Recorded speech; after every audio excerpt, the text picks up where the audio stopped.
equipo ¿Su nombre era, perdón? colombiano al estadio. Señora Raquel. ¿Su apellido?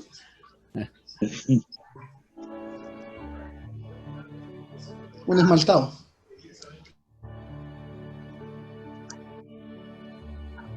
Queridas hermanas y hermanos, vamos a comenzar con este segundo encuentro virtual de CIMAS. Va a presentar a nuestro presentador, el hermano Héctor Díaz Montenegro, presidente de CIMAS. El hermano Héctor tiene la palabra. Gracias, querido hermano Juan Eduardo. Queridos grandes maestros, grandes maestras, pasado presidente de CIMAS, querida hermana Laurita, querido hermano Elvio, respetables hermanos, respetables hermanas, la Confederación Interamericana de Masonería Simbólica, CIMAS, nuevamente les da la más cordial bienvenida en esta nueva charla que tenemos preparada para ustedes.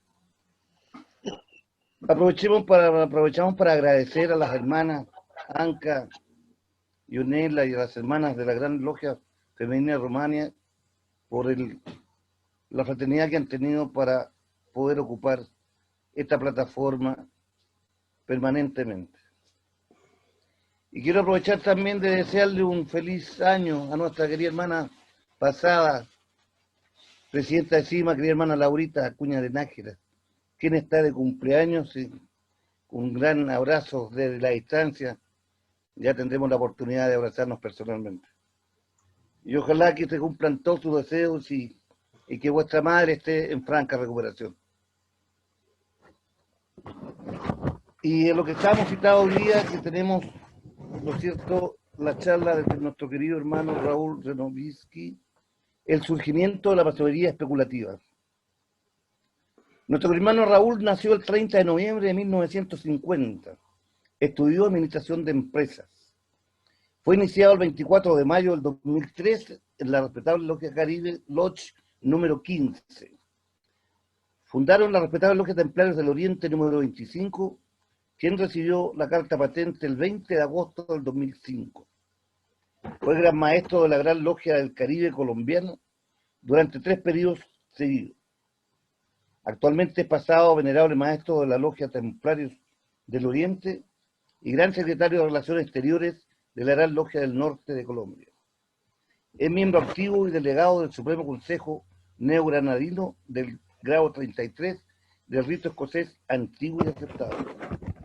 Ha generado escritos sobre la historia, los principios, las estructuras y la proyección social de la masonería. Las pautas para la plataforma son las mismas que hemos venido usando usualmente. Los participantes deberán tener su micrófono apagado mientras dure la charla. Las preguntas solo se pueden hacer por chat y serán respondidos al final de la presentación. Y como siempre hay 2 coanfitriones de la plataforma, la querida hermana Yonela y el querido hermano Juan Eduardo, por si tienen que hacerle algunas consultas. Y como estamos medio apurados por el partido, querido hermano Raúl, lo dejamos con vuestra palabra. Muchas gracias, querido hermano presidente. Muy respetable hermano Héctor Díaz Montenegro, presidente de CIMAS. Muy respetables hermanos directores de CIMAS, Enrique Alba Anduaga, vicepresidente. Juan Eduardo Galleguillos, primer secretario. Jorge Arturo Pardo Bacalao, segundo secretario. Y María Victoria Blanquicet, vocal. Muy respetables hermanos expresidentes, hermana Laurita, hermano Elvio. Muy respetables y serenísimos grandes maestros y grandes maestras, ilustres y poderosos soberanos, grandes comendadores, dignidades de los diferentes cuerpos masónicos, queridos hermanos y hermanas en sus grados y calidades. Permítanme ante todo transmitir un fraternal saludo de parte de mi gran maestro, muy respetable hermano Álvaro Cañavera Zapata, y de todos los integrantes de nuestra obediencia a la Gran Logia del Norte de Colombia con sede en Barranquilla. Quiero agradecer sinceramente al muy respetable hermano Héctor Díaz Montenegro y al directorio de CIMAS por la inmerecida confianza que han depositado en este servidor para exponer hoy ante tan selecto auditorio de hermanos masones y hermanas mis ideas sobre el surgimiento de la masonería especulativa. También a nuestras hermanas de la Gran Logia Femenina de Rumanía, a través de su gran maestra, muy respetable hermana Carmen Usu, y su soberana gran comendadora, ilustre y poderosa hermana Anca Nicolescu, que han facilitado la plataforma Zoom para hacer posible esta integración de CIMAS. Gracias igualmente al equipo de apoyo, especialmente a los queridos hermanos Juan Eduardo Galleguillos, primer secretario de CIMAS y moderador del evento, y a la hermana Ionela Cuchuriano de Rumanía, quien estará esta noche coordinando la proyección de ayudas visuales. Mi agradecimiento finalmente a todos quienes, revestidos de infinita paciencia, me acompañan esta noche para hacer juntos un brevísimo y desde luego incompleto viaje a través de 3 siglos de evolución de la masonería. Unas aclaraciones antes de comenzar. No soy un académico y mucho menos un historiador. Solo un eterno aprendiz que ama entrañablemente a la institución y que gusta de compartir con más entusiasmo que erudición asuntos inherentes a nuestra historia, nuestra filosofía y nuestro compromiso con la sociedad. Obviamente, desde mi perspectiva personal. Por ello solicito de antemano su más fraternal benevolencia ante esta exposición. Para efectos de nuestro trabajo, entrando en materia, definiremos como masonería moderna la que nace a partir del 24 de junio de 1717 en Londres, al crearse la primera gran logia generalmente aceptada como tal. Y definiremos como masonería especulativa aquella en la que las logias masónicas dejaron de estar integradas únicamente por artesanos de la construcción y comenzaron no solo a aceptar el ingreso de personas no vinculadas previamente al oficio, sino a trabajar con un pensamiento más universal que trascendía lo meramente laboral y gremial. Nuestro trabajo tiene que ver exclusivamente con esta última clasificación, de manera que no nos referiremos en ningún momento al acto fundacional gestado por las famosas 4 logias de Londres y Westminster. Contrario a las antiguas creencias que han sido defendidas por muchos historiadores del pasado, estamos ahora en posición de demostrar que la masonería especulativa, entendida como teórica y filosófica, no derivó directamente de la masonería operativa de tipo laboral. Eso dice el escritor francés Daniel Beresniak en su obra Símbolos de la francmasonería. Veamos qué correspondencia hay entre lo que vamos a hacer y estas palabras. Se ha sostenido una y otra vez que debemos considerar el momento en que el reloj marcó las 4:30 p.m. del 16 de octubre de 1646 como el día y la hora precisos en que se dio inicio oficial a la masonería especulativa definida en los términos ya planteados. Y todo porque es el momento que registra en su diario el anticuario, astrólogo, alquimista y político inglés Elias Ashmole, al dejar constancia de la ceremonia en la que fue admitido como francmasón en una logia de Warrington, parte historia de Lancashire, Inglaterra. No obstante, en el presente trabajo nos proponemos demostrar que la realidad es otra, que la masonería especulativa no surgió merced a un acto único, que su esencia se fue conformando en el tiempo de la mano de importantes cambios culturales y sociales, y que tampoco fue Ashmole el primer masón no operativo de la historia. El masón Andrew Prescott, PhD, director del Centro para la Investigación sobre la Francmasonería de la Universidad de Sheffield y director del Departamento de Humanidades Digitales del King's College de Londres, sostiene que la historia de la masonería no puede entenderse si no se le mira en el contexto de la historia universal, y además desestima la existencia de la masonería con anterioridad a 1425, proponiendo a partir de ese año varios periodos que en su opinión marcan la historia de la institución.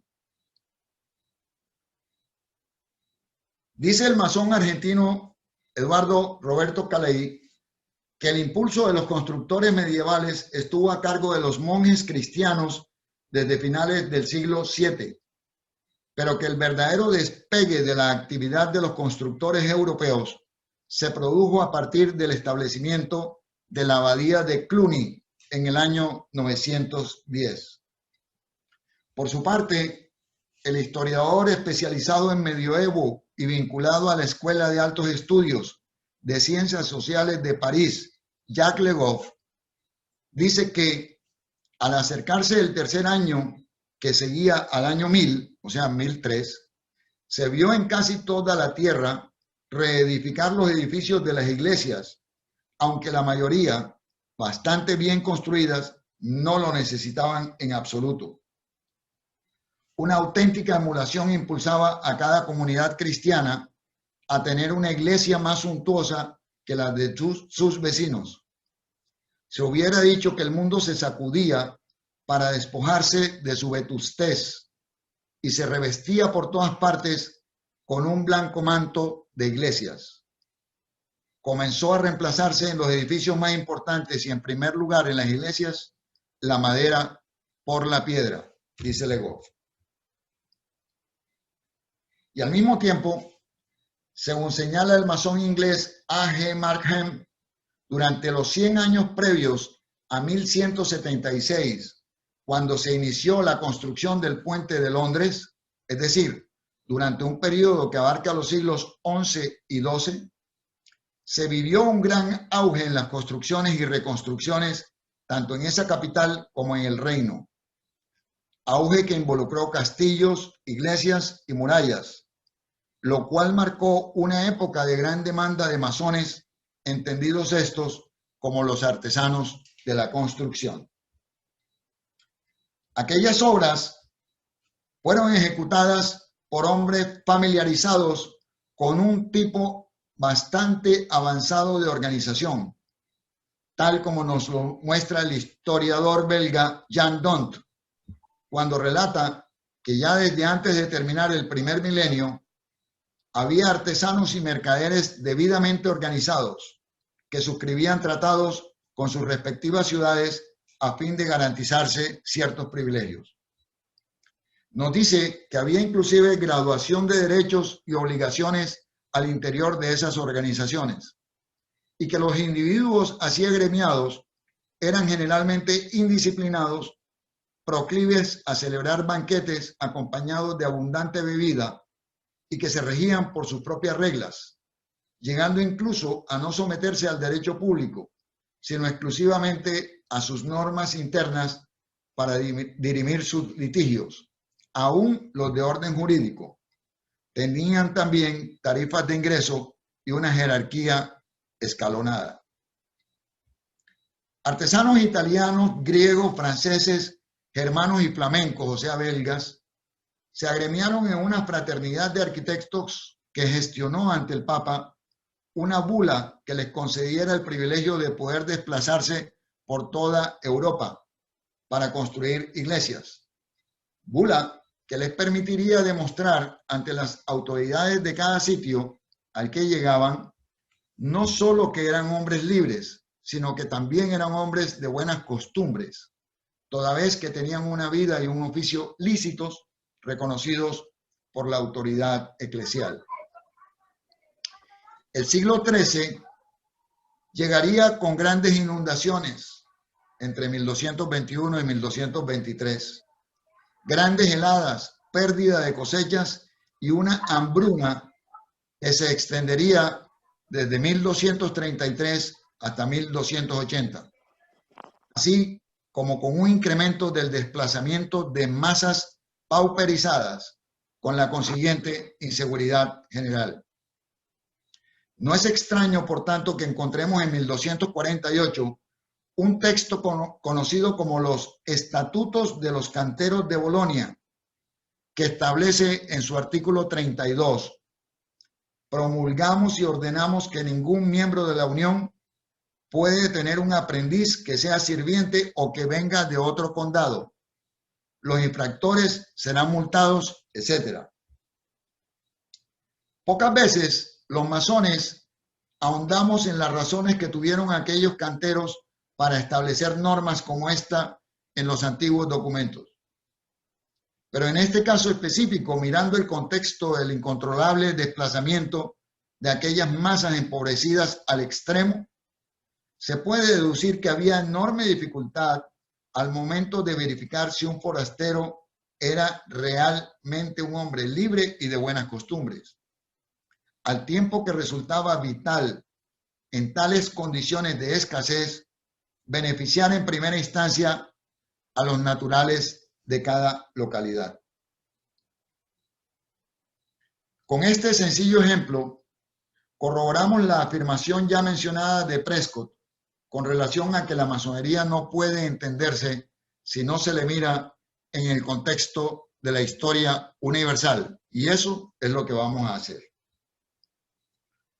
Tal como lo ha dicho Caley, la supervisión general de las construcciones estuvo al principio a cargo de los monjes y así permanecería por mucho tiempo, ya que en 1526, casi 3 siglos después de los estatutos boloñeses, el rey Jacobo V de Escocia emitiría una autorización a los monjes de la abadía cisterciense de New Battle para construir un puerto abrigado que se dedicaría a exportar carbón desde la costa oriental de Escocia con destino al continente europeo. Esa obra se conocería como Aitchison's Heaven y allí se creó una logia cuyas minutas o actas, las más antiguas de cualquier logia en el mundo, datan de 1598, tema al que nos referiremos ya al final de esta intervención. En una exposición hecha por el profesor Prescott en mayo de 2003, manifiesta que los constructores del medioevo no eran seres anónimos y oscuros, a la vez que sostiene que en virtud de que sus registros se llevaban en latín o en francés, los constructores de esa época eran llamados cementarius o latomus. Plantea que había diferentes grados de especialización, entre ellos las siguientes: cubitores o cortadores, imaginatores, diseñadores, sculptores lapidum liberorum, escultores de la piedra franca, que eran especialistas, verdaderos especialistas en tallar las piedras ornamentales de los capiteles, las gárgolas de las edificaciones, los acabados finos sobre las ventanas y las cornisas. Según Prescott, la palabra masón, usualmente pronunciada masón, aparece por primera vez en el siglo XII. Según David Stevenson, profesor emérito de historia escocesa en la Universidad de St. Andrews, Escocia, aquellos masones medievales no eran simples talladores de piedra, sino artesanos capacitados para tomar medidas, hacer cálculos matemáticos, diseñar y hacer dibujos geométricos y, desde luego, para levantar complejas y monumentales edificaciones. ¿Ionela? Ok. La peste negra que afectó a Europa en el siglo XIV alcanzó su punto más crítico entre 1347 y 1353, y se calcula que causó la muerte de casi 1/3 de la población del continente, al que le tomaría más de medio siglo recuperarse de semejante catástrofe. Como consecuencia de la imposibilidad de la Iglesia para detener la epidemia, la fe fue puesta a dura prueba y su influencia se vio enormemente disminuida en ese periodo. El único alivio, si es que hubo alguno, pareció venir de un nuevo tipo de organización, las fraternidades religiosas, integradas por laicos cuya misión era la de paliar el sufrimiento de las víctimas y de sus familiares, convirtiéndose en una especie de seguro socioeconómico para quienes por sí solos eran incapaces de superar la crisis. Lo mismo hicieron los gremios artesanales con sus integrantes. Las fraternidades religiosas tuvieron como objetivo inicial cubrir los gastos mortuorios de los fallecidos, así como la contratación de las plegarias y rezos por la salvación de las almas de las víctimas de la pandemia, pero con el tiempo comenzaron a especializarse y en el caso de los artesanos, a asumir cada vez con mayor frecuencia un papel fundamental en lo relativo a manejar y controlar el mercado de cada uno de sus respectivos oficios. Incorporaron cantos y música ceremonial vernácula, conocidos como laude o alabanza, que fueron poco a poco penetrando las mentes de los miembros del común, de cortesanos y aún de los clérigos, ayudando así a que la influencia de este nuevo tipo de organizaciones llegara a todas las capas de la sociedad. Montaban dramas religiosos que se desarrollaban ante el público, algunos de ellos durante varios días, en los que se dramatizaba la creación del universo y el desarrollo del hombre hasta el fin del mundo. Esto es muy importante para lo que veremos después. En estas dramatizaciones, algunos autores, como el propio Stevenson, ven el origen de nuestros dramas, alegorías y rituales. Prescott, por su parte, anota igualmente en su Historia de la Francmasonería Británica 1425-2000, publicada en 2007, que los orígenes de la masonería, entendida como un movimiento social, debe buscarse en estas fraternidades religiosas surgidas durante el siglo XIV. Estas fraternidades fueron muy pronto dominadas por unos grupos de élite, lo cual fue creando tensiones de clase al interior de cada una de ellas. Otro punto importante. Un ejemplo de esto, dicen los autores, es que en 1376 el gremio de francmasones de Londres pasó a llamarse de masones, dejando el uso de la palabra francmasón para distinguir a sus más prósperos miembros, aquellos que actuaban como contratantes de otros masones que trabajaban por un jornal. Esto evidencia una estratificación social que repercutiría más adelante, como veremos. Cerramos así el siglo XIV, en el que, según los autores citados, solo deberíamos encontrar las semillas de la masonería como movimiento social y registramos la estratificación social de la que ya hablamos en las agremiaciones. Prescott propone que el poema regio o manuscrito Halliwell, primer manuscrito oficialmente aceptado hasta hoy como el documento genuino más antiguo de la masonería, puede haber sido transcrito en la primera mitad del siglo XV y ubica en 1425 el inicio de esta importante etapa y a la vez el punto de partida real de nuestra augusta institución. Es en ese momento de la historia europea cuando la literatura comienza a presentar la realidad de una manera más estilizada, pero al tiempo embellecida y hasta magnificada, lo cual indudablemente incidirá en la forma y en el fondo de los documentos cuya aparición representa el cambio de una época a otra en el recuento que venimos haciendo y que constituye el objeto de las siguientes líneas. No obstante, Prescott dice que esta etapa no tiene nada de romántica y no duda en llamarla crudamente la fase sindical de la masonería. En medio del abandono de cientos de construcciones que como consecuencia de la peste apenas alcanzaron a ser iniciadas, de una dramática disminución de las actividades mercantiles y de la caída de la producción agrícola, la escasez de mano de obra disparó rápidamente las tarifas que los constructores aplicaban a sus servicios. Las tarifas diarias de los artesanos no calificados se incrementaron hasta en un 100% y las de los calificados hasta en un 75%, contando desde el final de la primera mitad del siglo XIV. Como consecuencia, la legislación que apareció a partir de 1351 estuvo en gran parte dedicada a controlar los salarios y demás beneficios de los masones y de los carpinteros también. Recuerden que muchos hacían madera. Al punto de que entre aquel año en 1430, o sea, casi durante todo un siglo, una tercera parte de los actos parlamentarios estuvo dirigida a ese fin. Ello, queridos hermanos, nos puede dar una idea de la feroz lucha que debió darse entre legisladores y los trabajadores agremiados. Cuando en 1388 se cumplían 12 años del reinado de Ricardo II en Inglaterra, se expidieron varias reglamentaciones, algunas de las cuales afectaban directamente a los masones.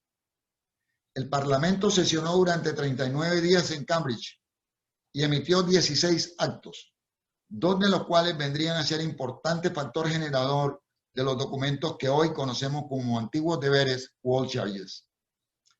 El primero de aquellos actos expedido en medio de las revueltas de los artesanos consistía en un llamado perentorio a los maestros de las diferentes guildas y demás fraternidades.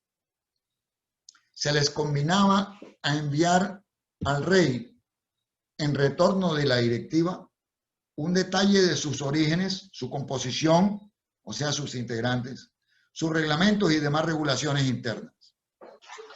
El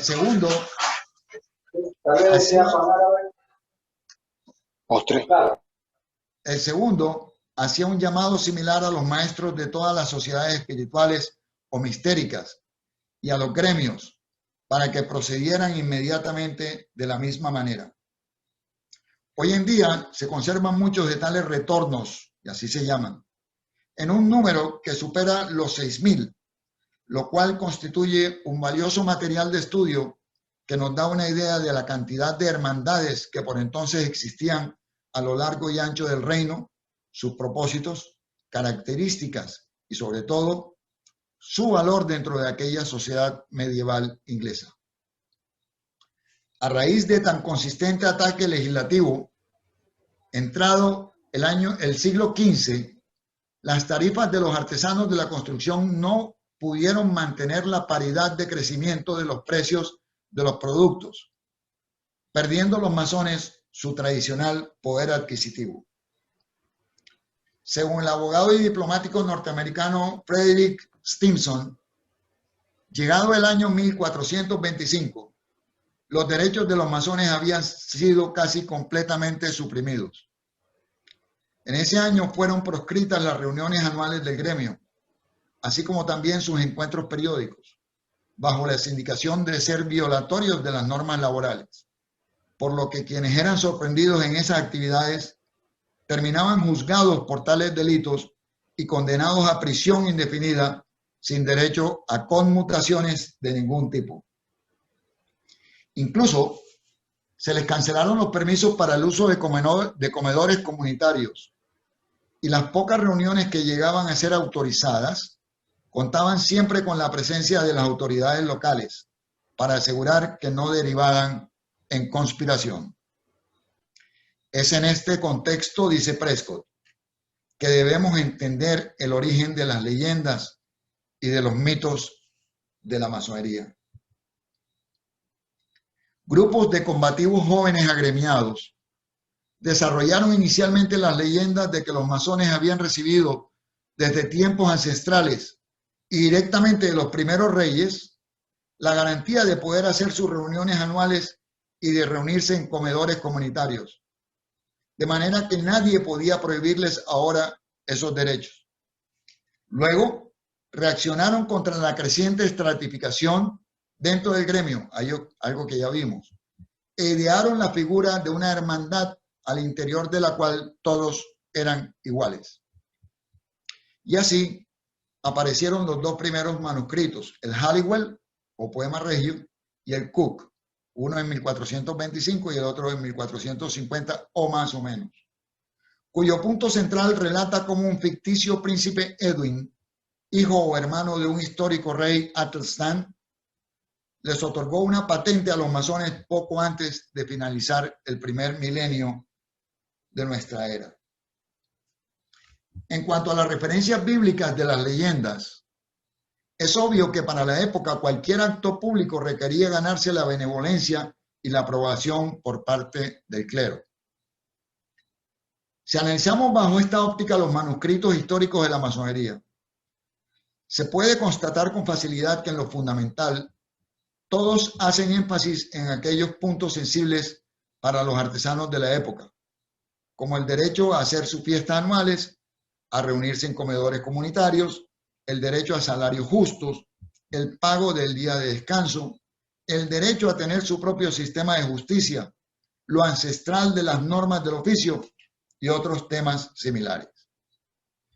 Cerramos pues el siglo XV con el surgimiento de las expresiones sindicales de los masones, las cuales quedaron plasmadas en estos dos primeros manuscritos de aquellos que hoy conocemos como antiguos deberes o old charges de la institución. En la Edad Media había unas entidades conocidas como corporaciones o incorporations, dedicadas por entero a asuntos de carácter civil, agrupando cada una a artesanos de oficios afines o más o menos similares, con el objetivo de optar por el manejo de ciertas actividades municipales. Estas corporaciones eran a su vez el resultado no solo de las libertades que cada ciudad se había ganado, sino de la evolución de otras organizaciones previas. Se encargaban de conseguir para los artesanos, entre otras cosas, los permisos municipales sin los cuales no podían ejercer su oficio en esa jurisdicción. Las corporaciones recibían por parte de la comunidad una licencia o permiso oficial de funcionamiento que definía claramente el rol de cada una y le asignaba tanto responsabilidades como privilegios. Si bien este reconocimiento pudiera entenderse como una enorme ventaja, también hay que considerar que dentro del ambiente de desconfianza que reinaba en Europa, tal licencia venía a ser al mismo tiempo un instrumento mediante el cual las autoridades locales ejercían completo control sobre las corporaciones. A fin de cuentas, era una sociedad en la que nadie ni nada estaba exento de ser supervisado y controlado. Un caso especial de corporaciones fueron las universidades. De hecho, en el latín medieval la palabra universitas fue empleada para designar cualquier tipo de corporación. Para Le Goff, este tipo de corporaciones adquirió, al igual que las que agrupaban otros oficios, un estatuto de monopolio.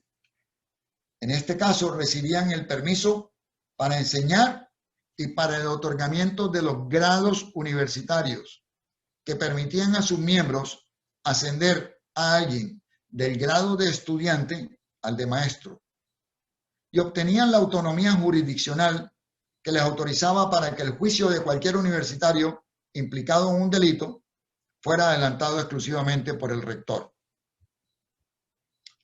Cada corporación defendía con extremo celo el monopolio que ejercía en su respectiva especialidad y velaba porque sus afiliados mantuvieran una adecuada calidad en cada uno de los trabajos para los cuales eran contratados.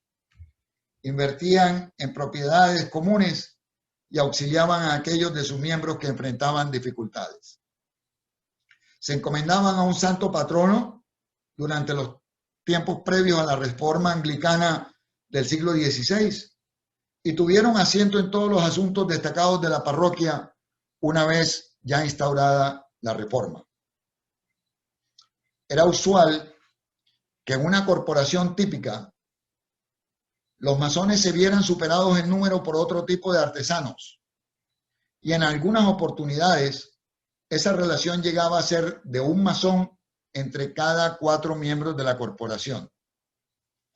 De esta manera, los masones, que tenían una simbología y unos métodos de reconocimiento muy particulares para poderse identificar durante sus desplazamientos, optaron por dar una mayor formalidad a un cuerpo en el que solo ellos tuvieran cabida, las logias.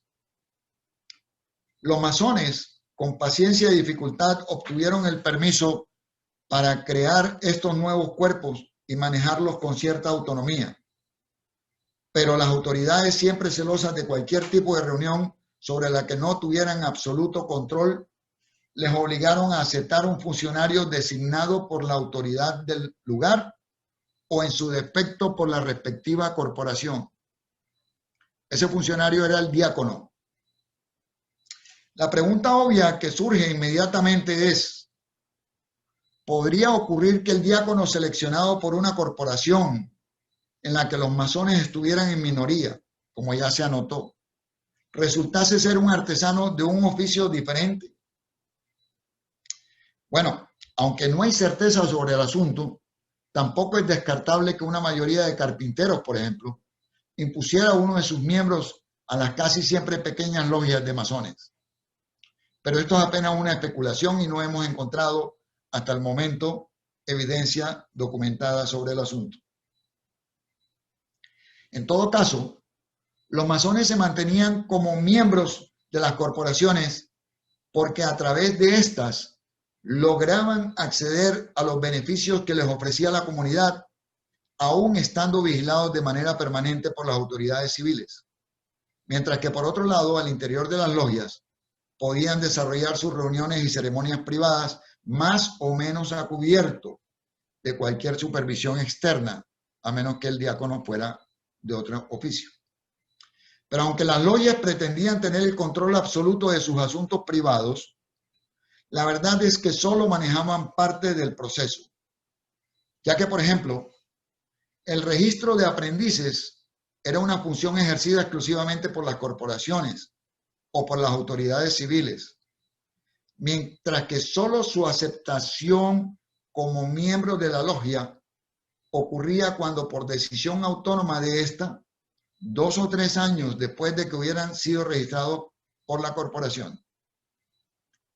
La misma descripción la encontramos en los estatutos de Shaw, de los que trataremos adelante, cuando se deja en claro que cada aprendiz, al momento de ser incorporado, o sea, entered, en la logia, debía estar registrado, o sea, booked, previamente en la corporación, de manera que había un estricto control sobre ellos en una y otra entidad.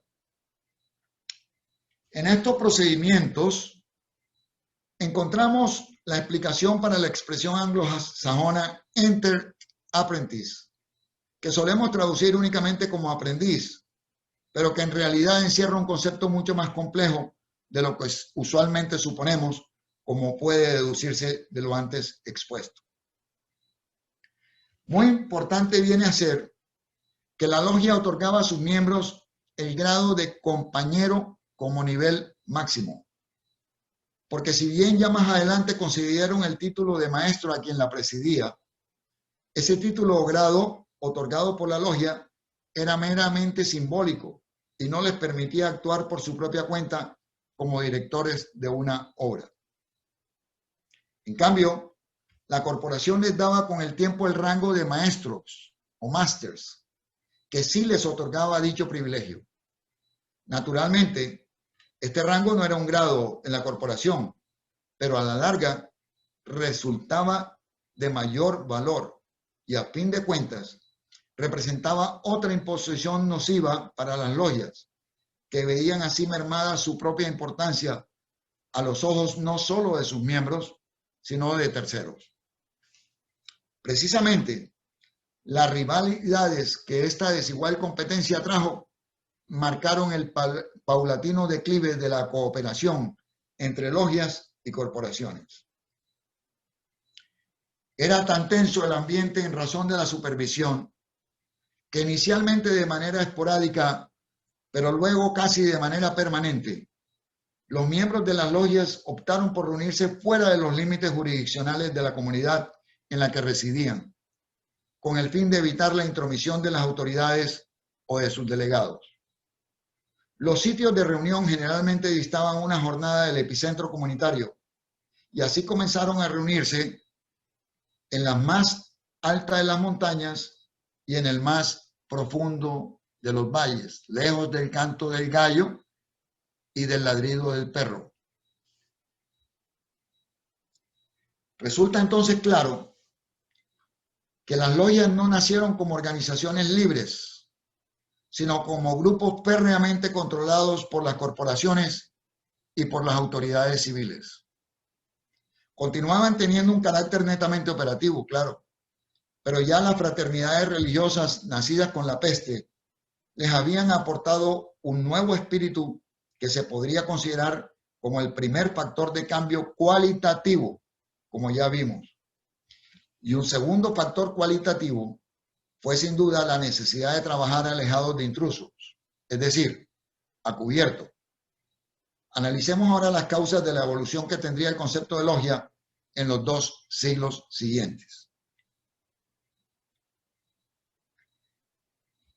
Al observar el contexto general del desarrollo europeo, no puede uno ignorar que los cambios causados por los continuos y masivos desplazamientos que generaron las cruzadas entre 1095 y 1291 y la peste negra en el siglo XIV dinamizaron el desarrollo de una cultura mucho más globalizada. A medida que aumentaba el comercio con Oriente, los europeos redescubrieron el conocimiento clásico de la antigua Grecia y de Roma. Este conocimiento condujo a un periodo de creatividad y aprendizaje llamado Renacimiento.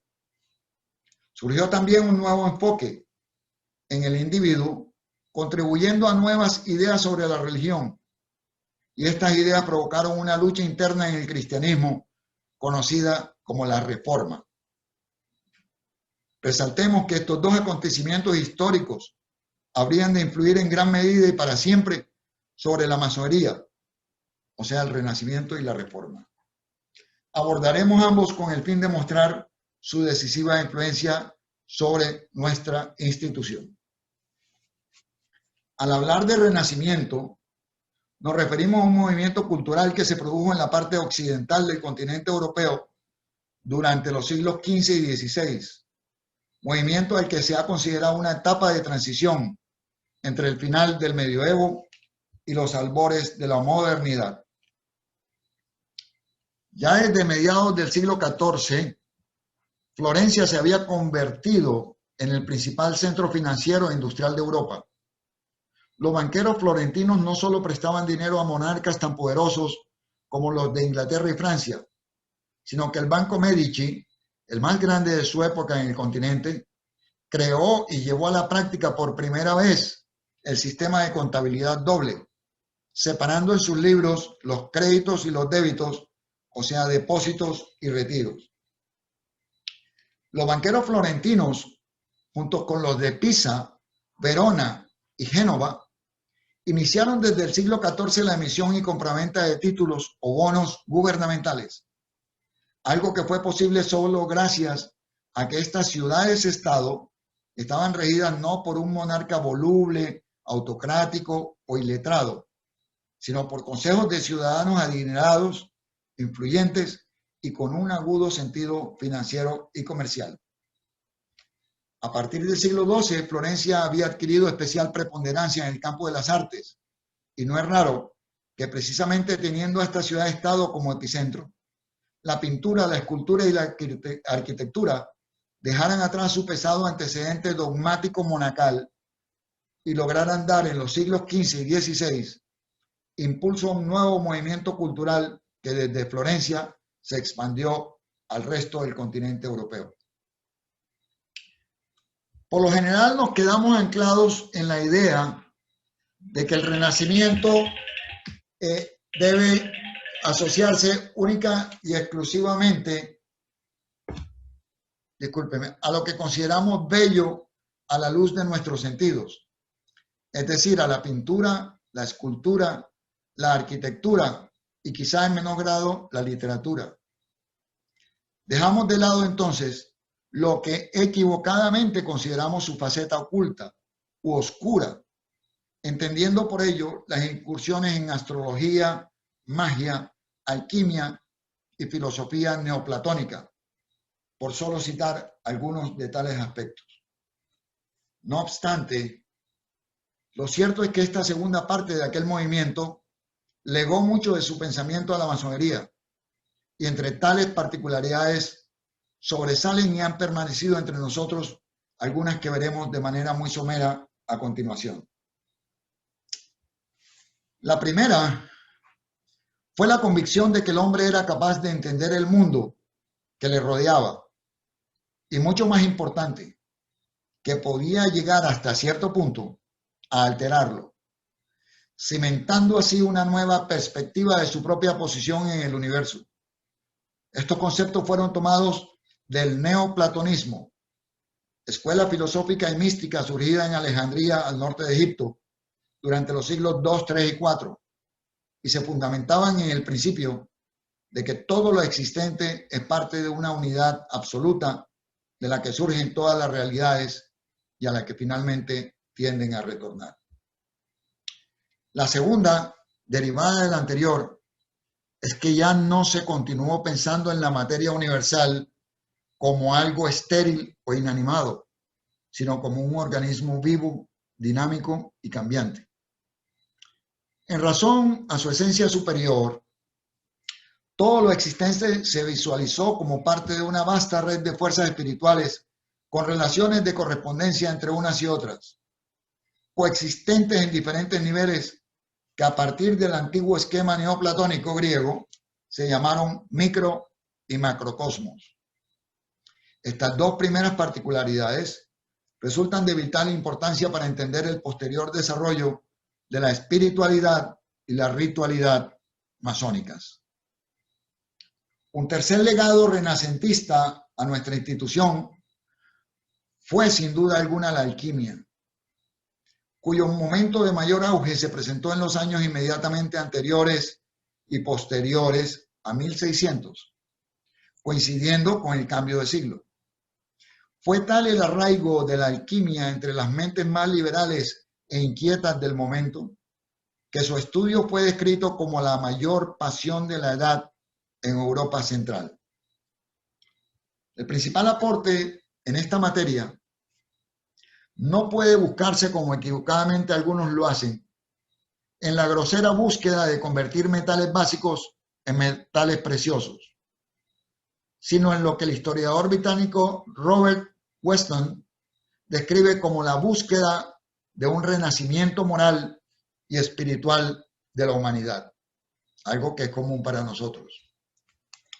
Se trabajaba para comprender la realidad subyacente, todo a la luz de los principios neoplatónicos, que enseñaban que el universo, tal como lo acabamos de decir, estaba inmerso en una dimensión espiritual cuya comprensión solo se obtendría a través de un proceso de estudio y purificación, tras el cual emergería un ser más elevado, algo también común para nosotros. Quienes así trabajaban buscando entender las fuerzas ocultas o secretas del universo, lo hacían convencidos de que aunque el conocimiento así adquirido debía ser utilizado en beneficio de toda la humanidad, no resultaba conveniente transmitirlo de manera indiscriminada, sino que requería ser manejado discretamente por un grupo reducido de individuos o adeptos, generando así un nuevo concepto y culto hacia las sociedades secretas. Si bien es cierto que el carácter secreto asociado a las logias masónicas que emergieron como tales en el siglo XVII venía ya en buena parte de su pasado medieval, cuando las cofradías protegían celosamente las particularidades de sus actividades operativas, resulta indudable que es principalmente una consecuencia directa de esta pasión, como ya dijimos, que caracterizó la época, momento en que las logias cimentaron la esencia de privacidad que hoy les conocemos. Buena parte del pensamiento neoplatónico estuvo relacionado con el simbolismo de los jeroglíficos egipcios y con toda suerte de emblemas ancestrales. Toda la naturaleza fue concebida desde una óptica simbólica que se desarrollaba en niveles jerárquicos. Si los símbolos podían ser interpretados correctamente, las estructuras de tales niveles jerárquicos y las fuerzas que los controlaban podrían quedar al alcance de los estudiosos. Pero, si bien los jeroglíficos podían ser leídos alfabéticamente por casi cualquiera que los investigara, su verdadero significado jamás podía ser completamente traducido en palabras, algo muy, muy propio nuestro. Y sobre estos conceptos se edificó no solo buena parte de la literatura más emblemática de los siglos XVI y XVII, sino todo un pensamiento sobre el concepto de simbolismo. Parte de esa literatura estuvo relacionada con la que consideramos otra de las más importantes influencias renacentistas en la masonería, el rosacrucismo. En la segunda década del siglo XVII, aparecieron primero en Alemania y posteriormente en toda Europa 3 manifiestos anónimos titulados Fama Fraternitatis en 1614, la Confessio Fraternitatis en el 15 y las Bodas Alquímicas de Christian Rosacruz en 1616. El primer documento abordaba públicamente temas tan especulativos como antiguos conocimientos esotéricos que incluían la magia, la cábala y hasta ciencias como las matemáticas y la física. El segundo sostenía que para alcanzar el conocimiento había que practicar y entender lo que llamaban la verdadera filosofía. Y el tercero vino a ser un verdadero tratado alquímico, centrado en el objetivo de mostrar la importancia de la boda alquímica, o boda real, o boda sagrada, para lo cual detalla un ritual iniciático que incluye viajes de prueba, purificaciones, muerte, resurrección y ascensión, algo muy propio nuestro. La promesa concreta de una transformación espiritual planteada en estos 3 documentos volcó a muchos pensadores hacia lo esotérico.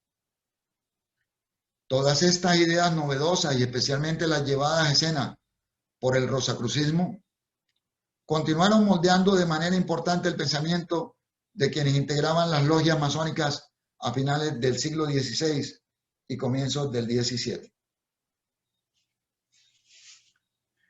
La Reforma o Reforma Protestante fue un movimiento religioso al interior del cristianismo originado en Alemania en el siglo XVI, que generó un cisma en la Iglesia Católica, dando origen a la profesión de fe cristiana que conocemos como protestantismo y que estableció las estructuras y creencias que definirían al continente europeo en la era moderna. Se suele fechar el conocimiento de la Reforma Protestante en el momento de la publicación en 1517 de las 95 tesis de Martín Lutero, y su final puede encontrarse en algún instante entre la paz de Augsburgo en 1555, que permitió la coexistencia del catolicismo y el luteranismo en Alemania, hasta el Tratado de Westfalia en 1648, que puso fin a la guerra de los 30 años después de haber arrasado con el 30% de la población del Sacro Imperio. La Reforma comenzó como una campaña que buscaba combatir fundamentalmente la vida de lujo y desafueros del clero católico en todos los niveles, pero en especial la nociva venta de indulgencias, y fue tal su auge que hacia 1550 la Reforma se había expandido por la mayor parte del noroeste de Europa. En Inglaterra, la Reforma se consolidó a partir de 1549 con la publicación de una nueva liturgia denominada Libro de la Oración Común, que con carácter obligatorio reemplazaba todos los demás ritos en latín que habían sido utilizados hasta entonces. En Escocia, por su parte, la siempre tensa situación social y política impulsó la Reforma y sus confrontaciones, ya que la nobleza tradicional la utilizó como un nuevo elemento ideológico para combatir a la realeza, que se encontraba aliada con el clero católico. Tanto en Inglaterra como en Escocia, el cambio estuvo acompañado de persecuciones, levantamientos populares y crueles enfrentamientos entre las milicias del reino y la población indefensa, que reclamaba la misa oficial en latín argumentando que no todos los pobladores entendían el inglés, que el sacerdote continuara rogando especial y nominalmente por las almas del purgatorio, la conservación de imágenes en las iglesias y la autorización permanente para hacer procesiones. Nada de esto les sería concedido. El historiador Stevenson, fundamentándose en aquellos hechos, no duda en afirmar que el origen de la ritualidad de las logias se encuentra en este preciso momento de la historia. Justifica su aseveración señalando que al menos durante los siguientes 2 generaciones, un gremio artesanal en específico, el de los masones, desarrolló y perfeccionó en Escocia una vida y un método secretos plagados de rituales y ceremonias como respuesta a las limitaciones impuestas por la Reforma. Esto no quiere decir, aclara Stevenson, que las logias se hubieran convertido en núcleos de oposición a la Reforma. De hecho, sus miembros practicaban mayoritariamente el protestantismo y eran leales a la Iglesia de Escocia, autoridad oficial de la nueva religión en ese país y guardiana de las doctrinas presbiterianas.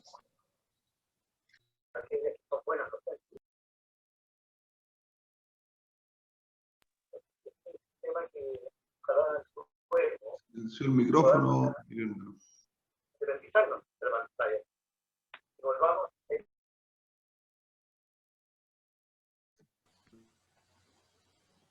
Se te apagó el micrófono, Raúl.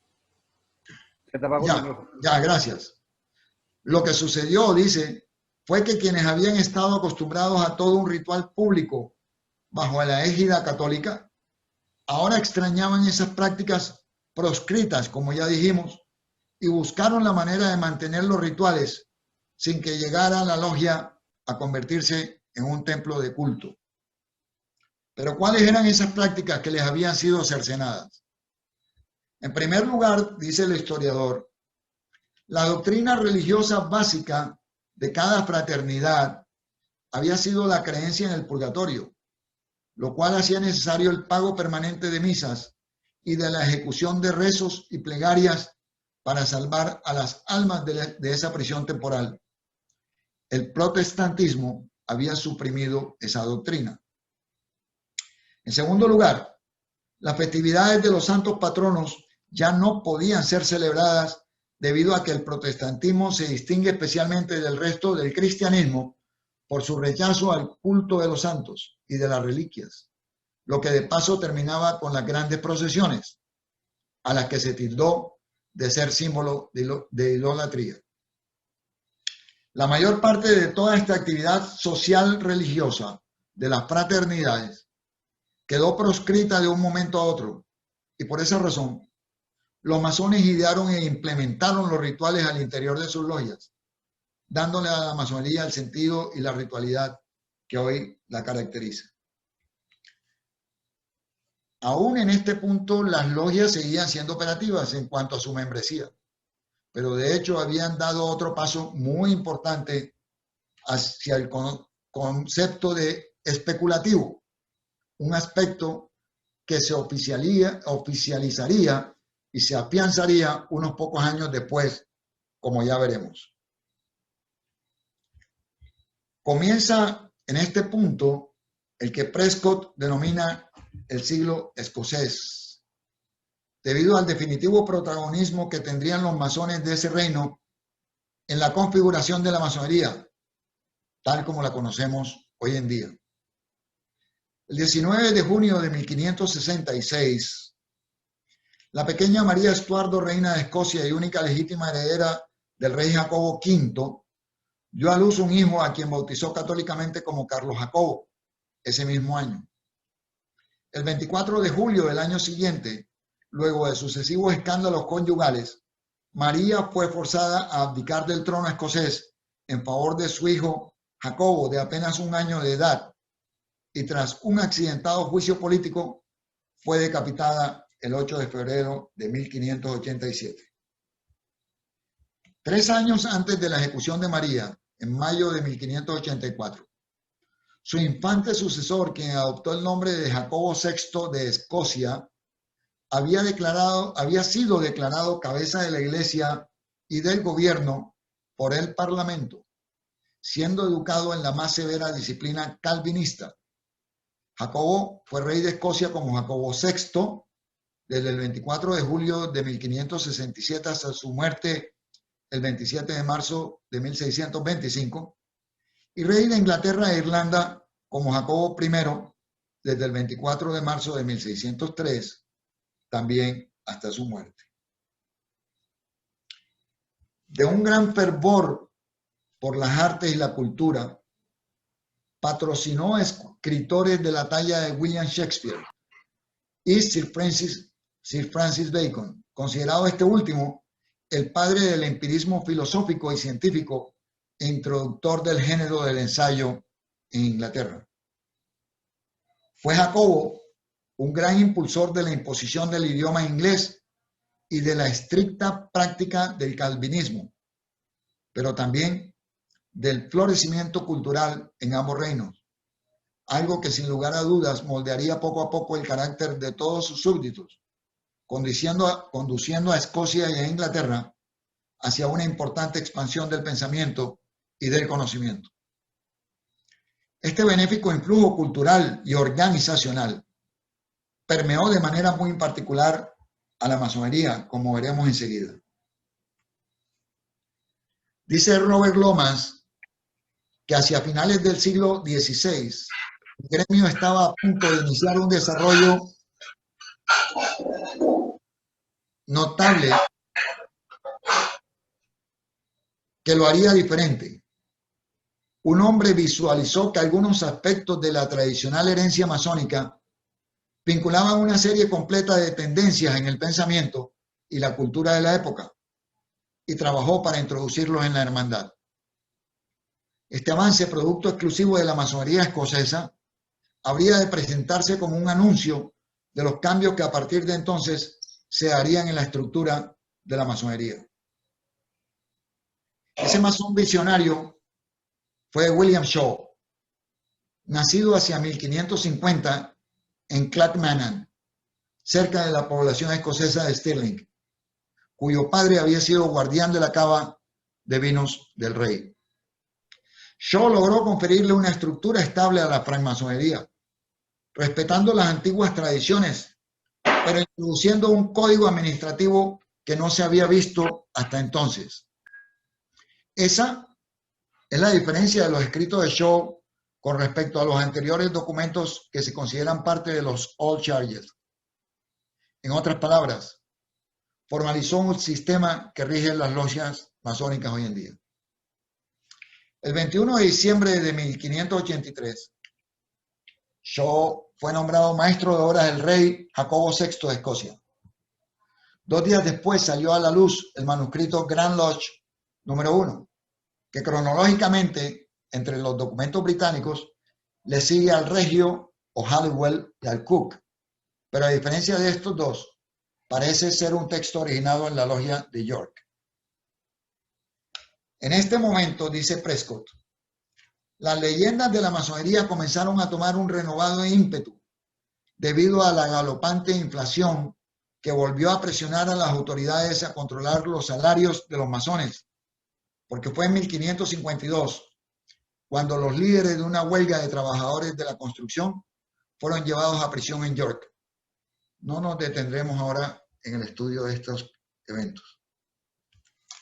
Shaw ganó rápidamente la simpatía de la reina y muy pronto, en 1593, esta lo hizo nombrar chambelán o ayuda de cámara de los dominios de Dunfermline, residencia de Ana. Luego llegaría también a ser maestro de ceremonias, dadas sus altísimas cualidades como diplomático y conocedor del protocolo.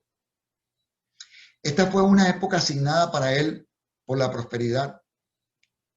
Se había convertido no solo en un acaudalado gestor de obras, sino en quizá el mayor empleador del reino escocés. El 28 de diciembre de 1598, imbuido del espíritu modernizante que Jacobo había transmitido a sus súbditos, Shaw publicó sus primeros estatutos, ordenando que debían ser acatados por todos los maestros masones del reino, esgrimiendo para ellos, discúlpeme, sus poderes como maestro de obras de su majestad y vigilante general del oficio. Desde luego, no vamos a listar ahora tales estatutos, punto por punto, pero vale la pena resaltar que prescribían, entre otras, las siguientes normas: que todos los masones deben obediencia a sus vigilantes, diáconos y maestros, que cada año debe elegirse el vigilante de cada logia, que un aprendiz no puede ser transferido de un maestro a otro. Hoy en día nosotros no aceptamos transferencia de aprendices. Que la recepción de un nuevo miembro solo es válida si se realiza en presencia de 6 maestros y 2 aprendices incorporados. Esto dice Beresniak también. Que nadie será admitido sin que se le haya examinado y se hayan probado suficientemente su habilidad y su valía, y que en caso de disputa al interior de la logia, el integrante terco u obstinado será excluido. El 28 de diciembre del año siguiente, Shaw publicó sus segundos estatutos. Su texto incluye ciertas novedades, pero la más relevante para nuestros efectos es la que establece la obligatoriedad de examinar una vez al año a cada compañero y a cada aprendiz con relación al arte de la memoria y a las ciencias. Sobre esto hablaremos en breve. Un cargo que marcaría un antes y un después no solo en la vida de las logias, sino en toda su historia de la masonería, fue el de secretario, cargo instituido por Shaw en sus segundos estatutos. Gracias a esta norma contamos hoy en día con evidencias tan valiosas como el libro de actas de la logia Hutchinson's Heaven, una logia que dejó de trabajar en 1852, pero cuyos primeros registros están fechados el 9 de febrero de 1598, solo 2 meses después de expedidos los primeros estatutos, lo cual les convierte en las más antiguas actas masónicas que se conozcan. También están las actas de las que es la más antigua logia aún en operación, la de Edimburgo, hoy Mary's Chapel número 1, cuyas primeras actas están fechadas el 31 de julio de 1599. Las actas muestran, por ejemplo, que la logia Hutchinson's Heaven no solo trabajaba en su sitio base, sino que también lo hacía indistintamente en otras localidades cercanas, como Musselburgh, Fisherow, Inveresk, Kirk, Prestonpans y aún en la lejana Dalkeith. Recordemos aquella práctica logial a la que nos referimos al comienzo, en la más alta de las montañas y en el más profundo de los valles. Hay un punto sobre el cual queremos detenernos. Nos referimos al punto 13 de los segundos estatutos de Shaw, el cual dice textualmente: el vigilante de la logia de Kilwinning, la segunda de Escocia, examinará una vez al año a cada compañero y a cada aprendiz, según la vocación de cada cual, con relación al arte de la memoria y a las ciencias. Quienes hayan olvidado cualquier punto de las enseñanzas que con antelación se les hubieran transmitido, serán multados. Para Stevenson, la prueba anual con relación al arte de la memoria y las ciencias es la primera expresión netamente especulativa que se haya encontrado en cualquier documento histórico de la masonería, y por tanto marca hasta el día de hoy el momento en que de una u otra manera se oficializan las prácticas especulativas en las actividades logiales de aquella época. El arte de la memoria, revivido durante el Renacimiento por Giordano Bruno, se fundamenta en la construcción mental de una edificación imaginaria, colocando dentro de ella elementos de alto impacto, que al ser recorridos en un orden determinado, traigan a la memoria recuerdos asociados a esa simbología. De esta manera, los masones podían recordar la disposición del templo, los rituales, las enseñanzas y demás particularidades de su oficio, asociándolos a los elementos de esa técnica. Esto era especialmente útil en una época en la que no había rituales escritos y en la que los miembros de la logia se reunían en lugares en los cuales la simbología era pintada con tiza sobre el piso, al comienzo de los trabajos y borrada con traperos al final de los mismos. La memoria era, por tanto, vital para el desarrollo de las actividades masónicas durante las reuniones. Son los registros de las reuniones cuyos detalles están plasmados en las antiguas actas lo que constituye la prueba irrefutable de que ya en la primera mitad del siglo XVII las logias escocesas recibían miembros no operativos. En las actas de la logia de Edimburgo, hoy Mary's Chapel número 1, consta que el día 3 de julio de 1634 fue recibido compañero de la orden Sir Alexander Strachan, primer barón de Thornton, quien era comisionado o auditor del Tesoro Real, pero además, junto con Strachan, fueron también recibidos dos hermanos carnales, Lord William Alexander Jr., líder de los escoceses en Port Royal, Nueva Escocia, y su hermano menor, Sir Anthony Alexander, quien ejerció el cargo de maestro de obras del reino entre 1629 y 1637, quien había sido también enviado por el rey durante 3 años a Europa continental para estudiar arquitectura. En este punto, los escoceses, por razones de jerarquía, no ponen a Strachan de primero. Sostienen que los 3 primeros masones no operativos fueron, en su orden, Lord William Jr., Sir Anthony y Sir Alexander. El 25 de agosto de 1637 fue admitido el coronel David Ramsay, justo cuando acababa de ser liberado de su detención temporal en la torre, junto con el coronel Donald Mackay, a quienes el rey había recluido allí para evitar que se liaran en duelo, ya que ambos eran amigos suyos. Para no extendernos demasiado citando la lista de masones no operativos que se vincularon a las logias escocesas en aquellas primeras décadas del siglo XVII, mencionaremos solo 2 más.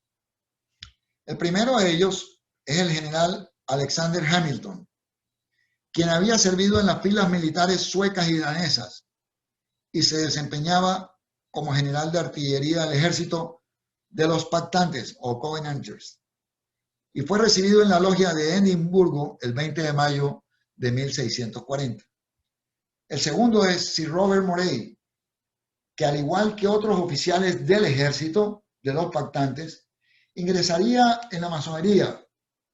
Y aunque efectivamente Moray fue iniciado el 20 de mayo de 1641, no existen registros de tal acto en la logia de Edimburgo, pero se le menciona participando ya como iniciado en una ceremonia el 27 de julio de 1647, que es lo que vemos abajo, cuando fue admitido William Maxwell, oficial de infantería.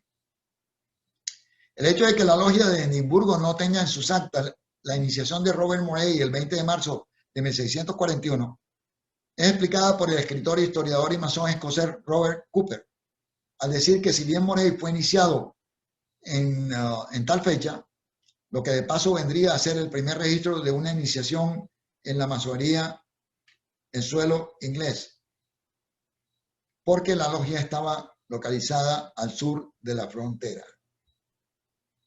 Por lo visto anteriormente, cuando Elias Ashmole fue admitido como francmasón en una logia de Warrington, Inglaterra, en 1646, hacía ya más de una década que en la logia de Edimburgo, Escocia, habían sido admitidos Lord William Alexander Jr., Sir Anthony Alexander y Sir Alexander Strachan.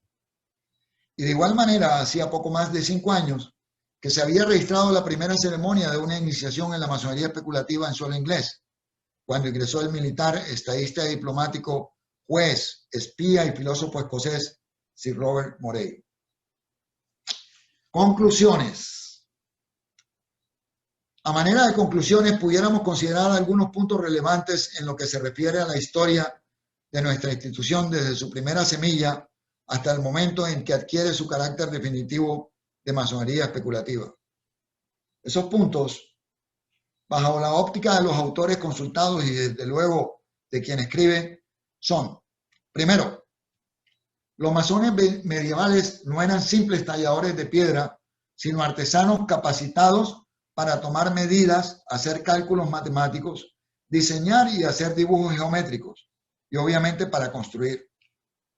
La palabra francmasón fue utilizada en algún momento para diferenciar a los patronos acaudalados de aquellos maestros que trabajaban por una remuneración, a los que se llamaba simplemente masones, evidenciando la existencia de una clara y temprana estratificación social en el gremio.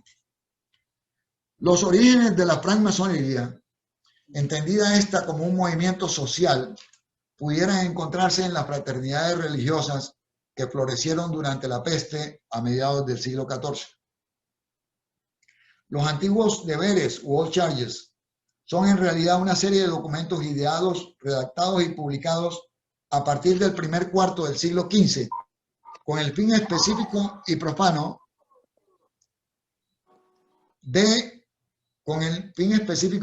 de reivindicar prerrogativas laborales del gremio de los constructores. Las logias, en el sentido masónico más primitivo, no nacieron libres, sino como agrupaciones férreamente controladas por las corporaciones de artesanos y por las autoridades de cada localidad.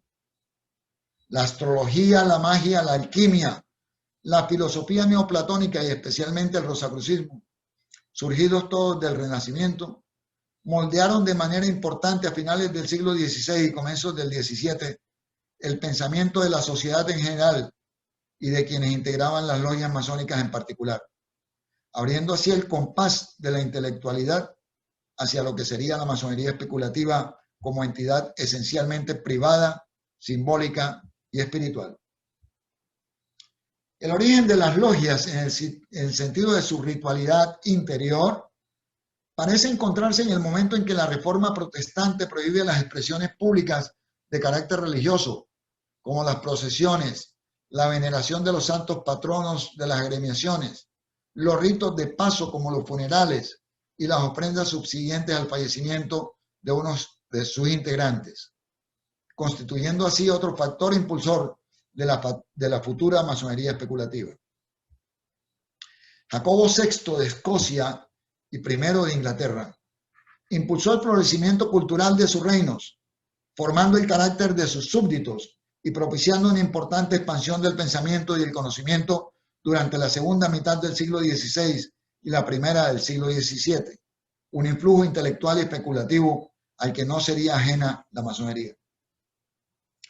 Al cierre del siglo XVI, William Shaw formalizó el sistema que aún rige a las logias masónicas y plasmó por primera vez en unos estatutos del gremio una norma de carácter meramente especulativo al exigir que los aprendices debían ser examinados en el dominio del arte de la memoria, y los compañeros también.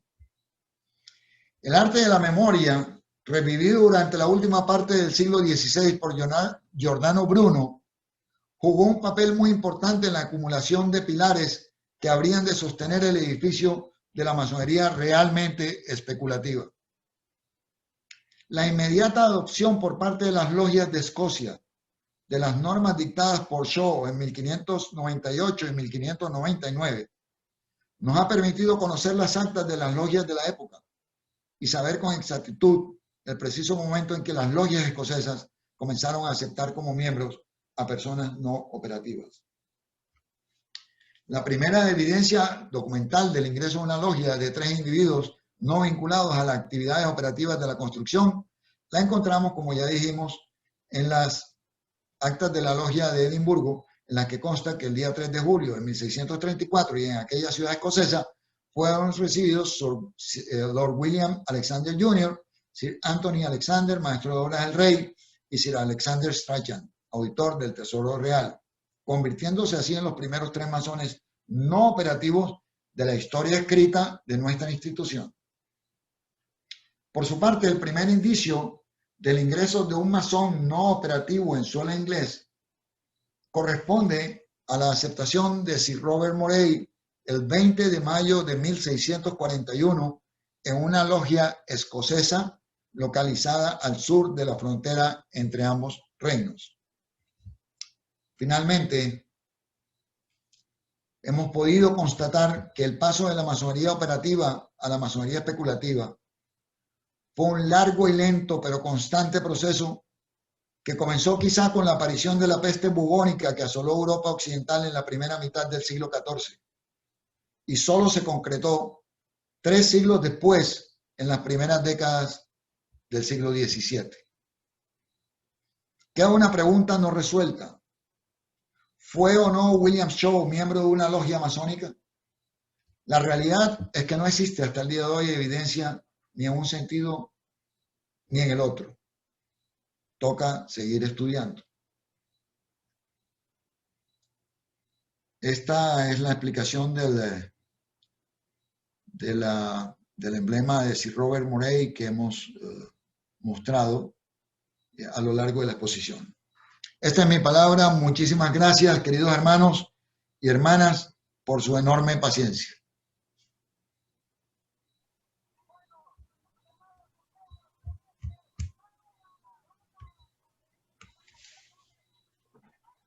Muchas gracias, querido hermano. No habiendo preguntas en este momento, tiene la palabra el presidente de CIMAS, el hermano Héctor Díaz.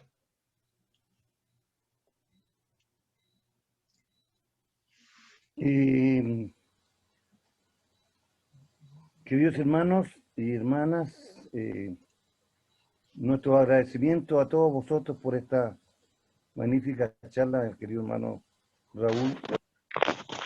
Y gracias a todos vosotros por habernos participado en estas charlas que está haciendo CIMAS. Le debo comentar que ya fueron despachados los diplomas de asistencia al primer seminario que hizo CIMAS, con las clases grabadas y los libros para consultas. Si a alguno de los hermanos no les ha llegado los diplomas correspondientes, por favor háganos saber a Germán Juan Eduardo para hacérselos llegar.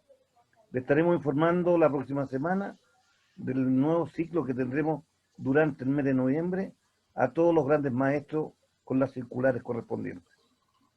Por mi parte me despido de usted y le agradezco esta enorme reunión de esta noche. Gracias a todos. Buenas noches. Buenas noches. Hermano Raúl, Sí. agradecido por su tiempo, por su trabajo. Creo que nos vamos todos con un muy buen salario. Muchas gracias y buenas noches. Gracias, querido hermano Juan Eduardo. Muchísimas gracias. Raúl, bellísimo trabajo. Bellísimo. Gracias, querida hermana Edith. Gracias. Gracias, querido hermano Raúl. Maravilloso salario.